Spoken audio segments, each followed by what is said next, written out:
A paz do Senhor, amados irmãos, que é o professor Leonardo, em mais uma aula da Escola Bíblica Dominical, da classe Aliança, de Porto Alegre, Matriz. Nesse trimestre, nós estamos estudando o livro de Jó. A lição de hoje é a lição de número 7.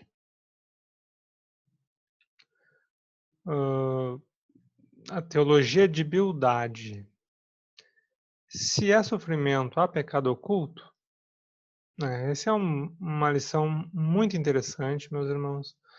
Eu já tinha falado na outra aula, inclusive, o livro de Jó é um livro difícil, mas ele é um livro muito legal de ler, muito gostoso de ler, muito bom, assim, e ele nos ensina muita coisa. Pelo fato de ele ser um livro difícil, ele traz ensinamentos teológicos que não estão presentes muitas vezes. Às vezes a gente vê muita gente caindo nas mesmas falhas dos amigos de Jó. Hoje nós vamos estudar um deles, Bildade, que traz algumas falhas que talvez vocês até percebam em determinadas denominações ou mesmo na história da igreja. Tem algumas pessoas que trouxeram de forma errônea esses ensinamentos dos amigos de Jó, que talvez se tivessem estudado, aprofundado os estudos, né, não tivessem caído nesses erros, como os amigos de Jó também acabaram caindo. O texto áureo: se teus filhos pecaram contra ele, também ele os lançou mão da sua transgressão.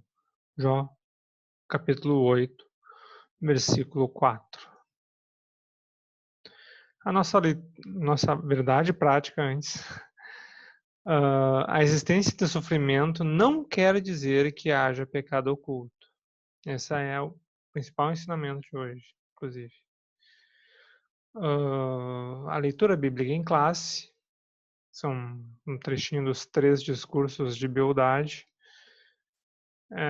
Jó, no primeiro discurso de Bildade, Jó, no capítulo 8, versículos 1 ao 4.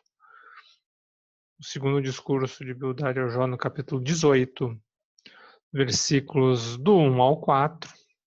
E, na íntegra, o terceiro discurso de Bildade, Jó, capítulo 25, completo, do 1 ao 6. Jó, no capítulo 8. Então respondeu Bildade, o suíta, e disse: até quando falarás tais coisas, e as razões da tua boca serão qual vento impetuoso? Porventura perverteria Deus o direito? Perverteria o Todo-Poderoso a justiça? Se teus filhos pecaram contra ele, também ele os lançou mão da sua transgressão. Jó, no capítulo 18. Então respondeu Bildade, o suíta, e disse: até quando usareis artifícios em vez de palavras? Considerai bem, e então falaremos. Porque somos tratados como animais e como imundos aos vossos olhos? Ó tu, que despedaças a tua alma na tua ira, será a terra deixada por tua causa? Remover-se-ão as rochas do seu lugar? Jó, no capítulo 25. Então respondeu Bildade, o suíta, e disse: com ele estão o domínio e o temor, ele faz paz nas alturas. Porventura tem um número tem um número os seus exércitos? E para quem não se levanta a sua luz? Como, pois, seria justo o homem perante Deus? Como seria puro aquele que nasce da mulher? Olha, até a lua não resplandece, as estrelas não são puras aos seus olhos. E quanto menos o homem, que é um verme, e o filho do homem, que é um bicho.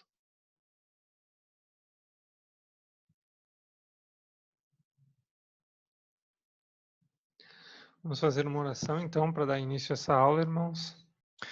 Deus amado, Senhor Todo-Poderoso, graças nós te damos, meu Deus, por mais essa oportunidade que temos de estudar a tua palavra, meu Senhor. Obrigado, meu Deus, por essa oportunidade, obrigado por estar conosco. Guia o nosso estudo, meu Senhor. Guia o nosso entendimento, para que nós possamos entender as verdades da tua palavra, sermos fiéis a ti, Senhor, entender aquilo que tu queres ensinar para nós. Nós nos entregamos em tuas mãos, Senhor, porque nós queremos que o teu Espírito Santo tome conta de nossas vidas, Senhor. Esteja conosco, em nome de Jesus. Amém. Bom, irmãos, na aula de hoje é a segunda aula, né, do livro de Jó,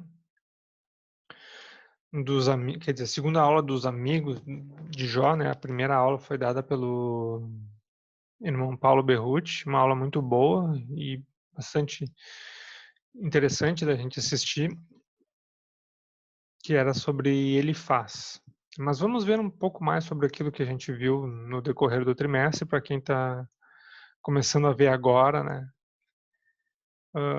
Primeira coisa que a gente viu foi quem era Jó. Isso está ali nos primeiros capítulos do livro de Jó. Bem no início do primeiro capítulo, a gente vê que ele era um homem justo, reto, temente a Deus e que se desviava do mal. Isso não é um testemunho de um homem. O próprio Deus dá esse testemunho. Justo, reto, temente a Deus e que se desviava do mal. Ele era uma pessoa muito abençoada, muito rico, família estruturada, maior do Oriente. A Bíblia mesmo relata isso nos primeiros versículos do primeiro capítulo. Todavia, repentinamente, ele perde todos os seus bens, de uma hora para outra, assim. E morrem todos os seus filhos. Ele tinha 10 filhos e morrem todos de uma vez. Na sequência, ele perde também a saúde. Ele acaba pegando uma doença contagiosa, né? O diabo, Satanás, ele toca na saúde dele, só não toca na vida dele, segundo a permissão de Deus, que não permitiu que ele tocasse na vida dele. Então ele pega uma doença horrível, na qual a carne dele começa a se consumir, fica uma espécie de lepra, ele é obrigado a se isolar, ele não tem perspectiva de melhorar de saúde. Como ele está isolado, ele não tem mais condição de exercer uma atividade econômica como ele exercia. Ele perdeu os filhos, os bens todos, né? Ele tinha fazendas, ele tinha riquezas, ele perde tudo, perde muitos empregados morrem. É realmente, sabe, do maior do Oriente ele passou a ser o mais miserável dentre os homens, né? De uma hora para outra. Sabendo disso, alguns amigos chegaram para consolá-lo, né, nessa calamidade que tinha ocorrido na vida de Jó. Eles chegam lá e olham para a situação de Jó e ficam 7 dias sem dar uma palavra, porque eles realmente não sabiam o que dizer. O cara era referência para o mundo todo, famoso, e aí de repente perde tudo, né? Inclusive os filhos, a saúde, né? Eles realmente não sabem, né, o que falar para ele. Até que depois disso eles começam a, depois de ouvir um lamento de Jó, eles começam a fazer os seus discursos. O primeiro que faz discurso, a gente viu na aula passada, a aula do irmão Paulo Berruti, ele traz uma teologia espúria também, né, com falhas, e hoje a gente vê os conselhos, os maus conselhos de Bildade.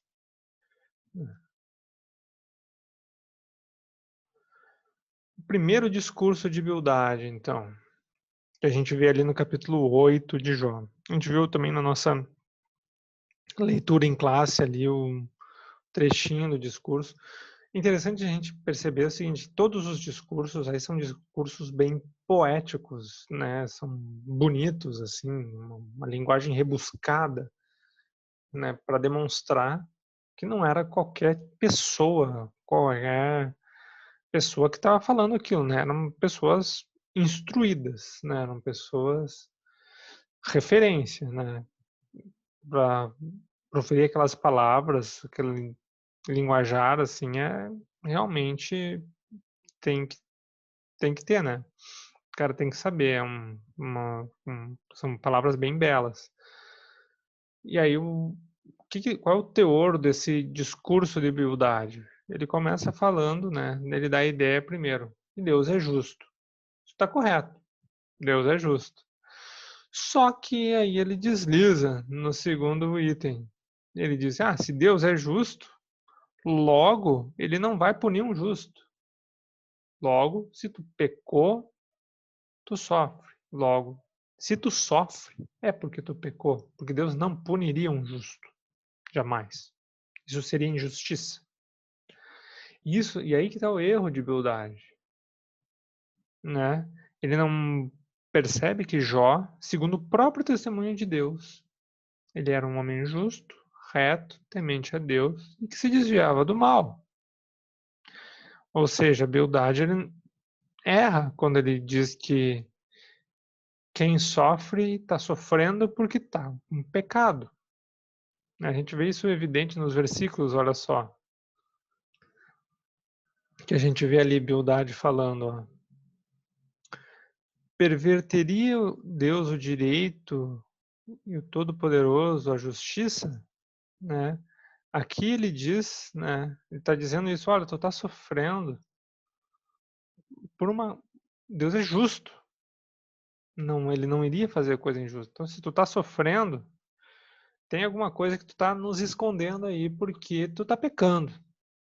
Ó, não mente. Sei que tu está pecando. E ele é mais duro ainda, porque ele diz o seguinte, ó: se teus filhos pecaram contra ele, também ele os lançou na mão da sua transgressão. É claro, né, meus irmãos, que cada um dá conta de si perante Deus, mas Bildade, nesse versículo, está sendo até de certa forma meio duro, cruel com Jó, porque Jó, ele continua, está lá no versículo 5 do primeiro capítulo, ele continuamente sacrificava pelos seus filhos, né? Ele fazia os seus sacrifícios, ele oferecia a Deus, mesmo não que os seus filhos pedissem, mas no sentido de que porventura pecaram os meus filhos enquanto estavam em suas reuniões, então ele ia lá e fazia os sacrifícios, né? E aí que tá, né? Jó, Bildade está sendo duro com Jó nesse, né? E aqui a gente vê, olha só, qual é o conselho de Bildade, né? Apesar dele ser duro com Jó, esse é o discurso mais ameno de Bildade, porque ele diz assim, ó, né, se tu de madrugada buscares a Deus Todo-Poderoso e pedires misericórdia, fores puro e reto, certamente logo despertará por ti e restaurará a morada da tua justiça. Aí ele diz, teu princípio, na verdade, foi pequeno, mas teu último estado crescerá em extremo. Ora, é lógico, né, meus irmãos, que Deus ele não rejeita um coração arrependido, que busca por misericórdia. Isso está correto, né? Só o problema é que ele está atribuindo uma falha que não existe em Jó no momento. Ele está dizendo que Jó está sofrendo por causa de um pecado, e ele diz que é necessário que Jó se arrependa desse pecado que ele não conhece e que Deus vai restaurar então, né, o estado dele de riqueza, vai dar um estado muito melhor para ele no final. Se ele se arrepender, é lógico. O enfoque de Bildade, né, isso fica bem claro, não é a graça de Deus, mas é uma meritocracia. Ou seja, Deus, ele não abençoa baseado na sua graça, na sua misericórdia, na sua bondade, ele abençoa quem merece. Ele só vai abençoar quem merece. E se a gente for fazer uma análise, observar até o nosso mundo aí hoje, a gente vê que não é bem assim, né? Tem gente que é simples, humilde, justo, tem um caráter correto e não é rico, não dá para dizer que é a pessoa mais abençoada do mundo, né? Então, o enfoque da graça de o enfoque das bênçãos de Deus não é meritocracia, não é necessariamente quanto melhor eu for, se eu for mais correto, não, eu tenho 5 bilhões na minha conta no banco, então eu sou muito justo. Não, não é isso. Não é isso. O que que a palavra de Deus fala? Primeiro, vamos rebater a primeira questão de beldade ali, ó. Quem sofre não tem pecado. O que que Jesus disse lá no Evangelho de João? Ó, no mundo tereis aflições. Isso Jesus está dizendo. Dizendo para quem? Para os apóstolos. Ele não está dizendo para pecadores, nesse caso aí, para gente que não crê nele, não está dizendo para os fariseus, não, está dizendo para os apóstolos, principais seguidores dele. No mundo tereis aflições. E se a gente for ver a vida dos apóstolos, né? Poxa vida, eles sofreram muito depois da partida de Jesus. Que a gente vê o apóstolo Paulo falando aqui, ó. Como é que a gente é salvo? Pela graça sois salvos, por meio da fé. E é interessante aqui, ó, isso não vem de vós, é dom de Deus. Não vem de obras para que ninguém se glorie. Ou seja, essa questão aqui da meritocracia cai por terra quando a gente lê o apóstolo Paulo. É lógico, né, meus irmãos, que seria um pouco injusto com Bildade citando o apóstolo Paulo, porque o apóstolo Paulo foi mais de 1000 anos depois de Bildade. Mas é importante que a gente saiba, né, dessas passagens do Novo Testamento, né, que eu estou citando aqui, porque essas heresias elas vêm hoje muito forte, né? Essas questões aí, esses falsos ensinamentos, eles estão muito fortes em determinadas religiões aí, que se dizem cristãs também, né? Mas infelizmente caem nesses mesmos erros que os amigos de Jó caíram, só que os amigos de Jó caíram muito antes do advento da lei de Moisés. Hoje a gente não tem justificativa para cair nisso, né? Aí fica aquela questão assim: poxa vida, mas então Deus não vai recompensar os justos e punir os pecadores? É isso que o professor Leonardo está dizendo? Olha, meus irmãos, existe sim a questão da retribuição de Deus. Quando que vai ser essa retribuição? Quando que está a promessa da retribuição? A gente vê aqui, último capítulo da Bíblia, ó, Apocalipse, ó. Bem-aventurados os que lavaram as vestiduras no sangue do Cordeiro, para que tenham direito à árvore da vida e possam entrar na cidade pelas portas. Quando que é isso aqui? Isso aqui é na eternidade já. Para quem for arrebatado, né? Para quem, se não for arrebatado, para quem resistir à grande tribulação.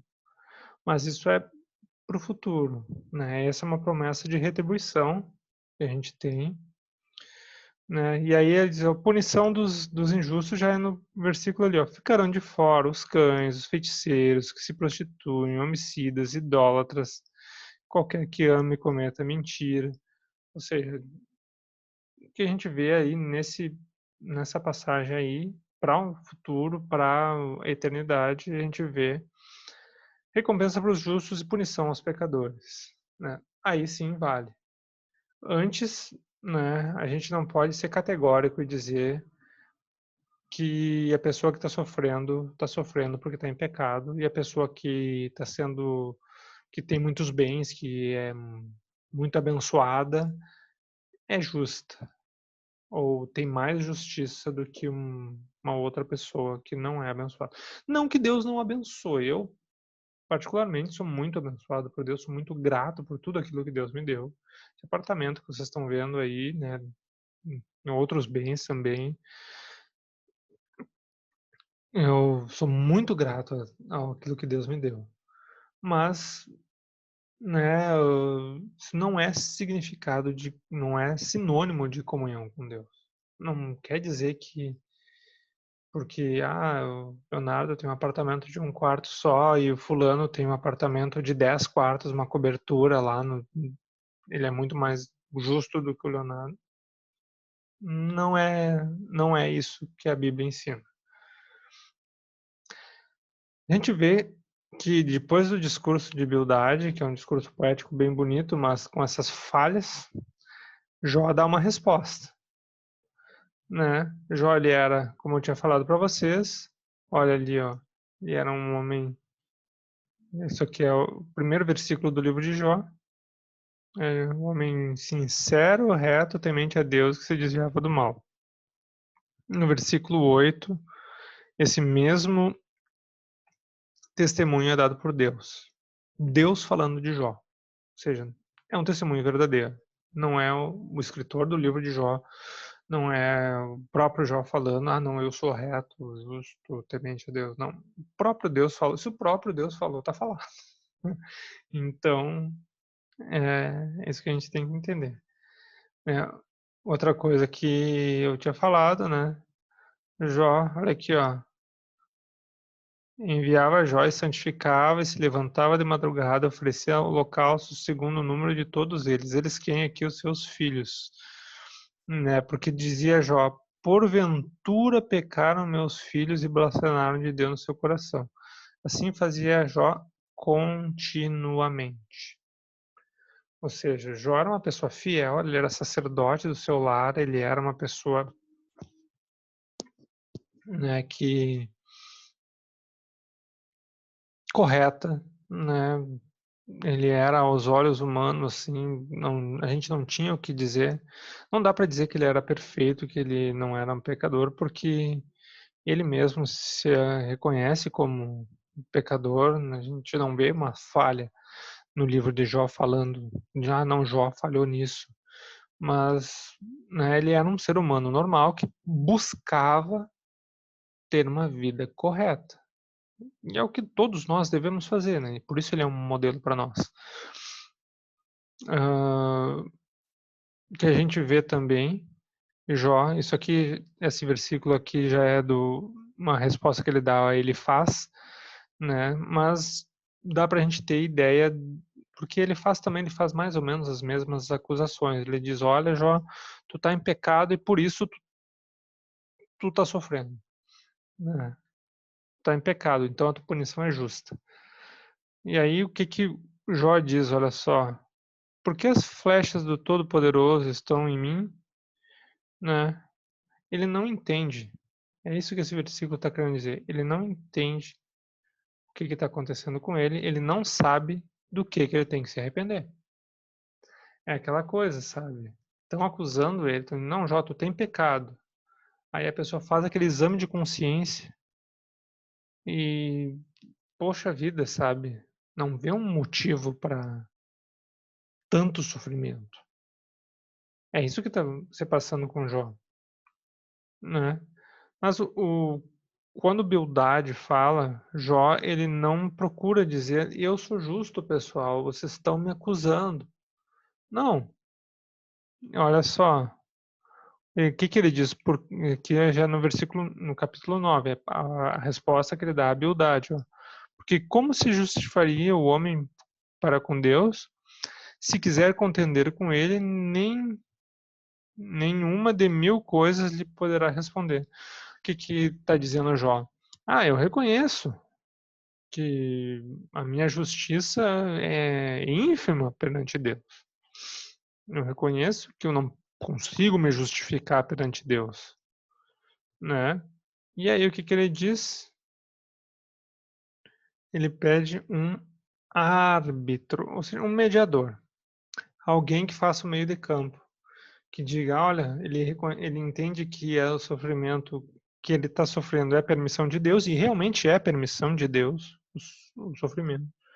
Então ele quer um mediador para que possa expor a sua causa perante Deus. Olha, Senhor, eu estou aqui sofrendo, eu preciso, né, alivia um pouco isso de mim, né? É isso que ele tá num sofrimento extremo, né? E o curioso, né, meus irmãos, que Jó ele faz uma referência nesse árbitro a quem, né? Aquele que é o mediador entre Deus e os homens, né? Que a gente vê um livro de Timóteo também no Novo Testamento. Mas o que a gente percebe, né, meus irmãos, que embora Bildade lá no Antigo Testamento, muito antes da lei de Moisés, estivesse com uma teologia errada, Jó, no entanto, ele não estava com uma teologia errada, mesmo sem ter nem acesso à lei de Moisés, porque ele é anterior à lei de Moisés. E aí ele reconhece, percebam como é maravilhoso, como a sabedoria de Deus se revela àqueles que buscam a sabedoria de Deus. No caso, Jó era uma pessoa justa, ele buscava a Deus, ele queria agradar a Deus, e ele tinha uma teologia corretíssima. Ele quer um mediador. Quem é o mediador que é necessário a todos os homens? Jesus. Né? Ele não sabia que iria vir o Messias, que iria morrer pelos nossos pecados. Ele não tinha esse conhecimento. Mas ele sabia que precisava de um mediador, como toda a humanidade precisa. Né? Isso é fantástico, né? Essa questão profética assim da fala de Jó. O segundo discurso de Bildade, que aí já é lá no Jó no capítulo 18, porque, né, como é que funciona, né? Primeiro falou ele faz, Jó responde. Falou Bildade, Jó responde. Falou Zofar, que é o terceiro amigo que a gente vai estudar na próxima lição, Jó responde. Ele faz, Jó responde. Agora Bildade e Jó responde depois, né? Aí Bildade, nesse discurso, Bildade ele já não é mais amiguinho, né? Ele já começa a acusar Jó de arrogância, ele começa a acusar Jó de uma forma bem dura, né? Porque ele vê que Jó não se convenceu com seu primeiro discurso, nem com o discurso dos seus amigos. E aí ele faz uma defesa à moralidade, né? Ele faz uma defesa da moralidade. Aqui a gente vê no primeiro versículo que eu destaquei aqui, né? Até quando usareis de artifícios em vez de palavras, ele está dizendo, o que tu está falando essas coisas que está falando, Jó, isso aí é artifícios. Percebam, né, meus irmãos, que às vezes alguém que vem trazer uma falso ensinamento, uma falsa teologia, vem meio convicto disso, né? Não é uma questão assim, não, se ele fala com tanta certeza, deve estar falando a verdade. Os amigos de Jó vinham convictos falar o que eles iam falar. Inclusive, eles acusam Jó sem motivo, né? São duros com Jó. E aí, o que Bildade fala? Que Jó teria quebrado essa questão moral de que uma moralidade, ele teria quebrado uma lei moral e por isso ele estaria sendo contado entre os ímpios. E aqui todo o capítulo 18 fala do juízo de Deus para os ímpios, né? Olha ali, ó. Na verdade, a luz dos ímpios se apagará e a faísca do seu lar não resplandecerá. Né? Esse é um versículo que mostra a ideia de humildade de que se a pessoa é pecadora, ela vai ser massacrada por Deus. E outro versículo aqui, ó. No seu dia se espantarão os vindouros, antigos serão sobressaltados de horror. Tais são, na verdade, as moradas do perverso, e este é o lugar do que não conhece a Deus. Ou seja, ele está dizendo que Jó é um perverso, porque ele está sofrendo, né? Está passando por momentos de horror, né? E aqui, claro, ele não está se referindo diretamente a Jó quando ele fala essas palavras aqui, mas poxa vida, né? Tu tá vendo que a pessoa tá na pior situação possível, perdeu tudo, perdeu saúde, não tem perspectiva de melhor. E tu chega e diz para ele coisas duras assim, não, porque o ímpio é que sofre, porque o ímpio é que merece sofrimento, que o ímpio, né, vão passar por momentos de horror, né? Ele está dizendo diretamente, né, de forma bem entendível, que Jó era um ímpio e que iria passar por mais momentos de horror, mais momentos de justiça divina, porque esse é o destino, essa é a morada do perverso, esse é o lugar daquele que não conhece a Deus, né? É isso que Bildade fala. O que ele falha é em entender que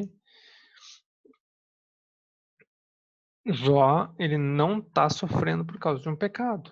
Ele não é um perverso. Jó não é uma pessoa má, né?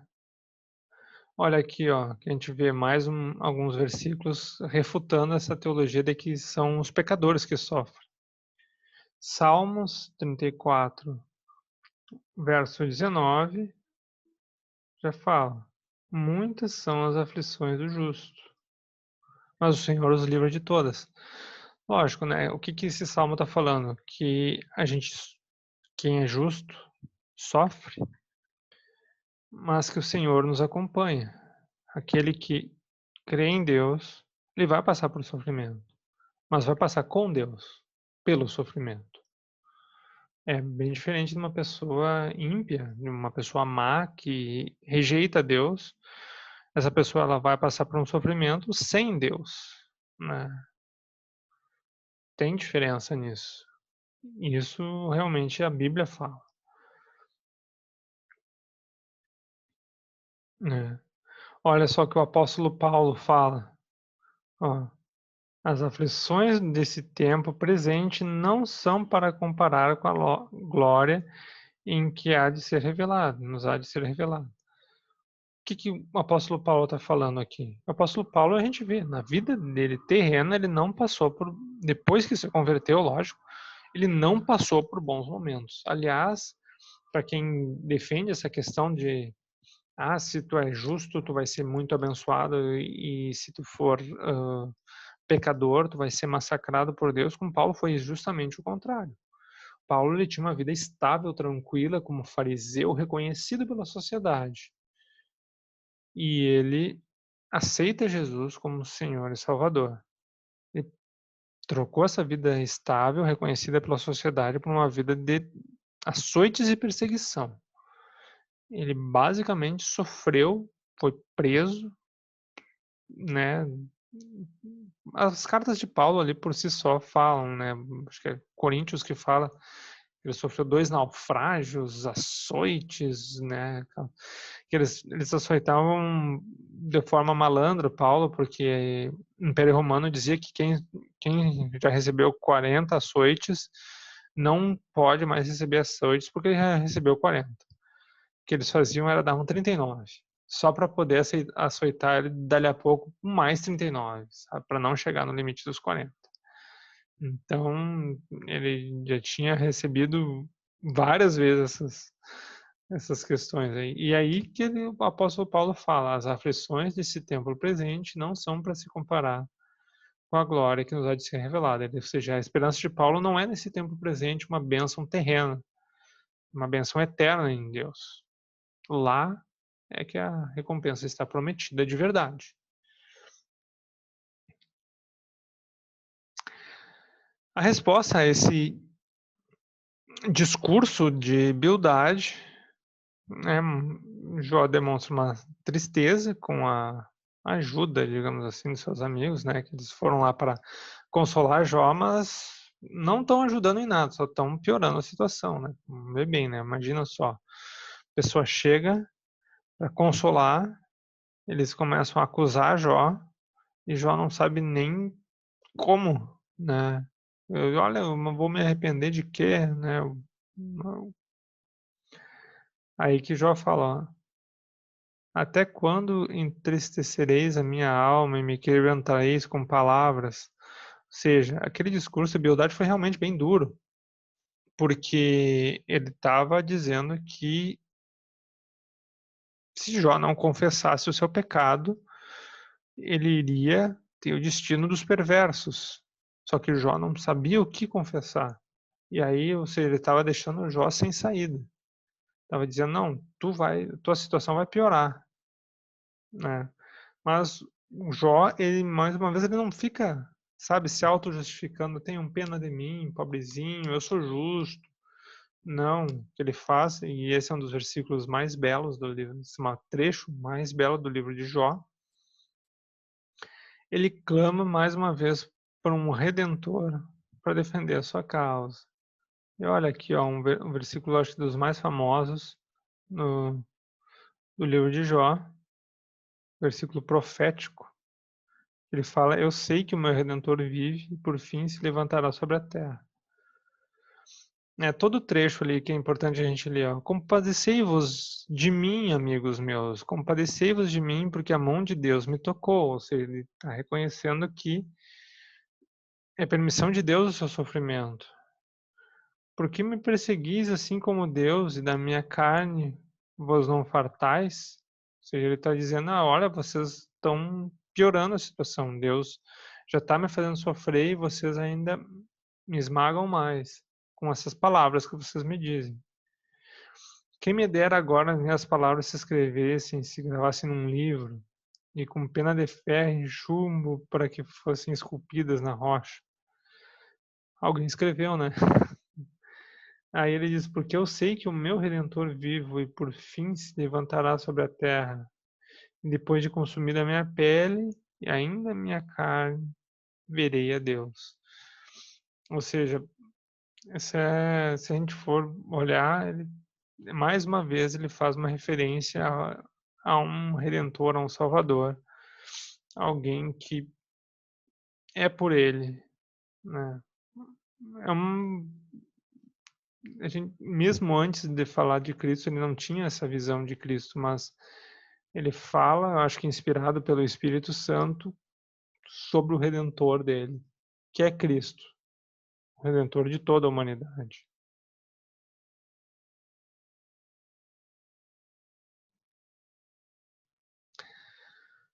O terceiro discurso de Bildade é mais um discurso,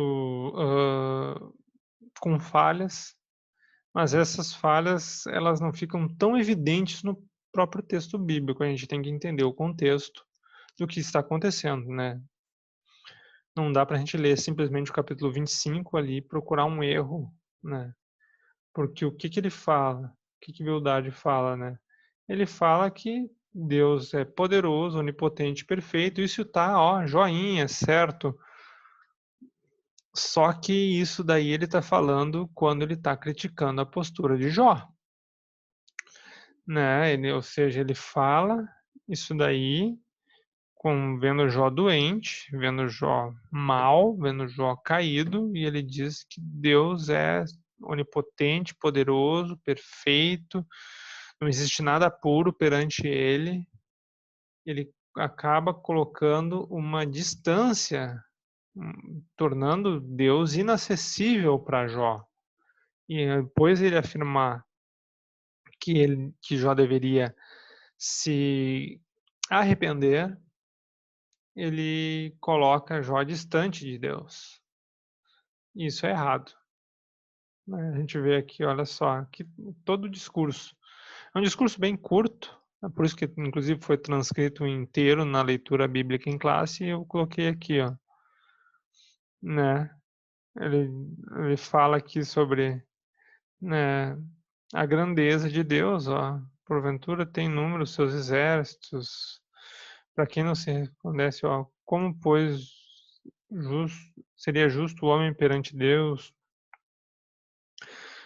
São afirmações, né, realmente corretas, né? Não tem como a gente dizer, ah, eu sou justo perante Deus. Não, é arrogância falar isso, né? Realmente, né? Se a gente for olhar, se for colocar a justiça de Deus frente a mim, não deveria virar pó, né? Mas enfim, a questão é que esse discurso, ele está, como eu falei, ele está afastando Deus de Jó. Ele está dizendo: olha, Deus não vai nem te ouvir. Né? Quem olha quão grande é o Senhor, né? Ele tem o domínio e temor, né? Com ele são domínio e temor, né?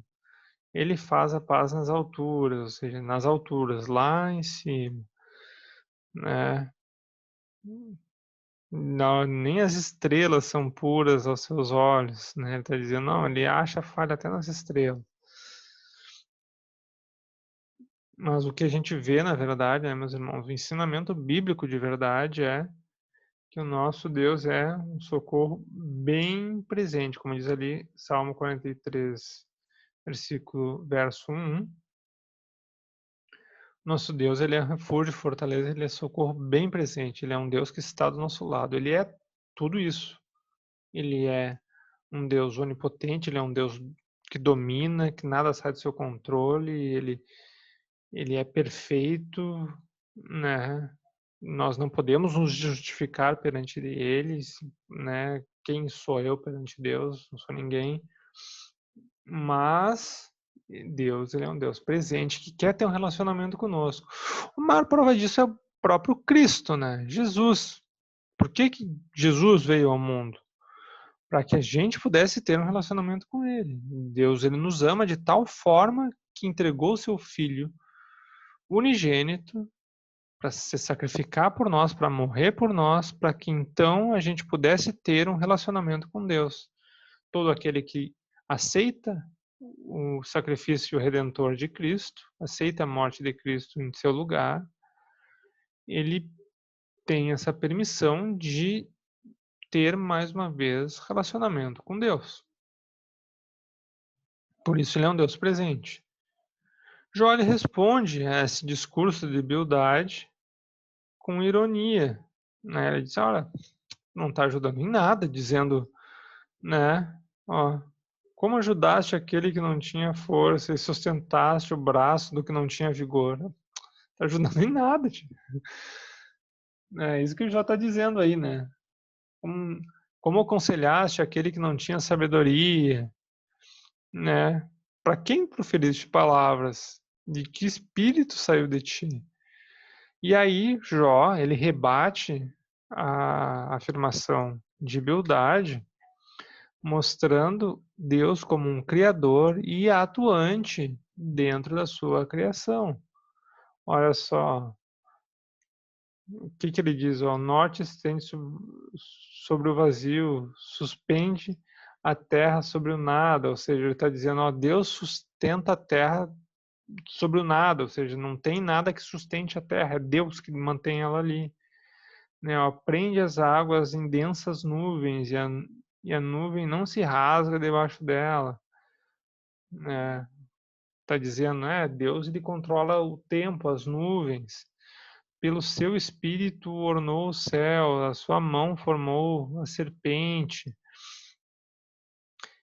Eis que isso são apenas orlas dos seus caminhos, ou seja, tudo isso mostra que Deus é atuante e presente, né? Ou seja, todo esse versículo, capítulo 26, Jó ele começa a falar sobre isso, que todas essas coisas são apenas as orlas dos seus caminhos, ou seja, são só para dar uma pista de como Deus atua realmente na sua criação. Ele não é um Deus distante. Né? É importante a gente dizer isso.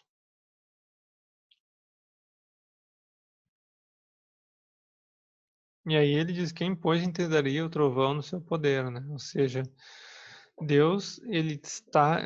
Jó apresenta um Deus diferente daquele. Não que, não esteja correto o fato de Deus ser onipotente, mas ele mostra Deus onipotente, mas presente junto da criação, atuando. A gente viu, né, meus irmãos, nessa lição, algumas coisas bem interessantes. A gente viu que existe algum tipo de heresia que Bildade trouxe. Se a gente for ver na história da igreja, a gente vai ver, por exemplo, Pelágio, uma doutrina chamada pelagianismo. Isso é da Idade Média, se não me engano, mas é justamente essa questão de que nós podemos, com méritos, agradar a Deus com os nossos méritos, com as nossas obras.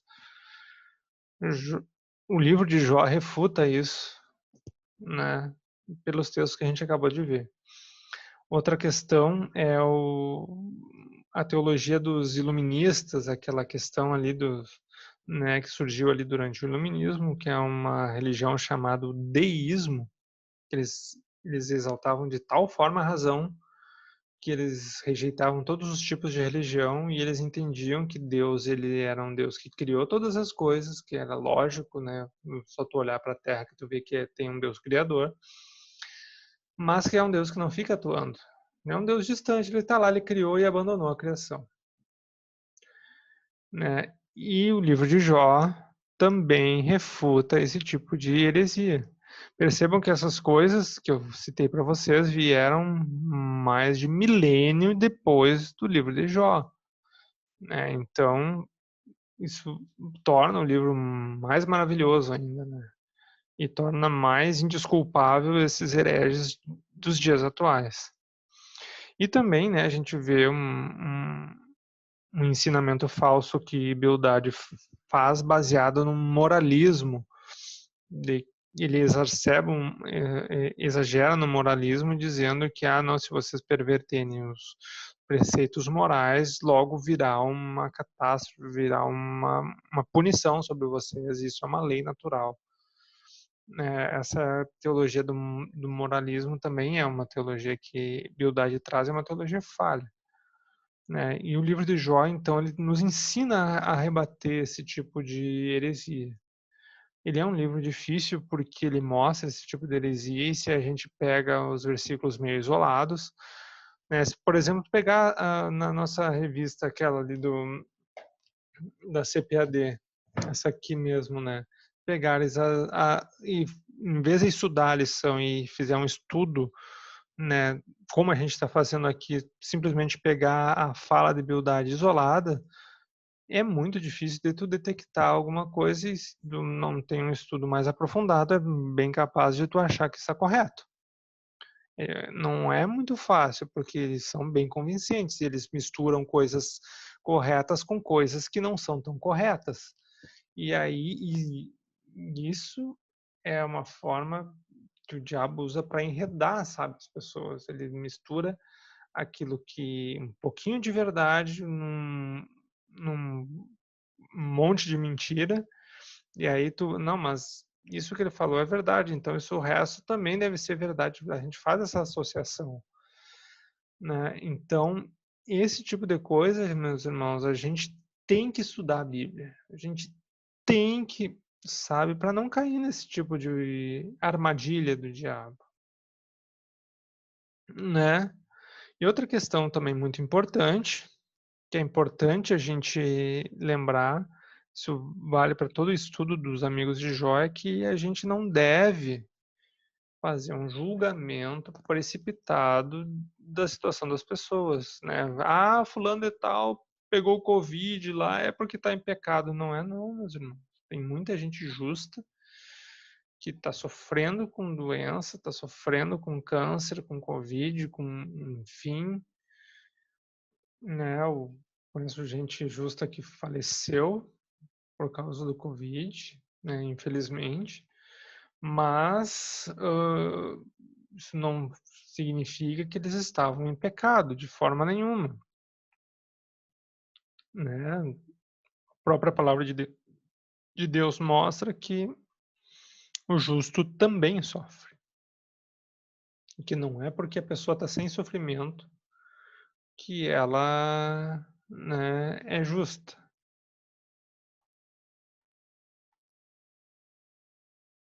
Por isso eu trago essa reflexão para vocês aqui, para a gente encerrar nossa aula. Examinais as Escrituras, porque vós cuidais ter nelas a vida eterna, e são elas que de mim testemunham. São palavras de Jesus. Isso são palavras de Jesus. É importante a gente ressaltar isso, né? As palavras de Jesus, para que a gente entenda, né, e saiba refutar essas, esses ensinamentos falsos, né? Como eu falei, né, Bildad ele se valia muito de uma teologia da época, alguns pensamentos humanos. Hoje a gente tem uma revelação completa na Bíblia. A gente entende, pô, consegue entender a teologia, né? Bildad ele não tinha a Bíblia para recorrer como fazer uma referência para ir buscar para ver se era verdade. Nós temos. A gente não tem desculpa para cair nos mesmos erros de um cara que viveu há 3.000 anos atrás, né. Então, se a gente cai nisso daí é no mínimo negligência nossa. Certo, meus irmãos? É, vamos fazer uma oração para terminar a aula de hoje. Deus amado, obrigado, meu Deus, por mais essa oportunidade que tivemos de estudar a tua palavra, Senhor. Revela-te, Senhor, a nós, inspira-nos a buscar a tua palavra, o teu verdadeiro ensinamento. Esteja conosco, guiando-nos, orientando-nos e nos livrando, Senhor, das falsas doutrinas, dos falsos ensinamentos. Ajuda-nos, Senhor, e dá-nos sabedoria para que não caiamos, não venhamos a nos enredar nesses falsos ensinos, meu Deus. Ser presente em nossas vidas, ser conosco, em nome de Jesus. Amém. Fiquem com Deus, meus amados. Lembrando que a igreja lá está aberta, né? Está tendo cultos. Quem quiser participar ali na Assembleia de Deus na General Neto, está convidado. Está tendo cultos com uma certa restrição, tem que usar máscara, aquela coisa toda, mas serão certamente bem recebidos, né? Estejam convidados. E fiquem com Deus, que Deus esteja guiando a vida de vocês hoje e sempre.